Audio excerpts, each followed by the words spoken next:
Nagpaplano mamundok maganap ng falls, ilog at dagat sa loob ng 2 araw sa 3 probinsya sa Mindanao? Kaya ba? Let's go! Nagpahinga tayo sa Tagum Malt Glass House Homestay sa Davao del Norte matapos ang Agusan Circuit Tour. Kinaumagahan ay binalikan tayo ni Franz at ni Angelo. Ang unang destinasyon, Yachts Kapehan ng Davao de Oro. Sarap magkape pagkabukang diwayway dito. Kung sawi o ikaw ay single, magkape at tumako sa entrance para makapamili ka dito.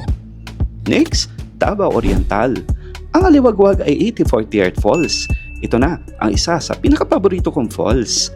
Sunod ay ang Magpong Falls. Walang tao kaya sinamantala ang pagkakataong makapag-movement.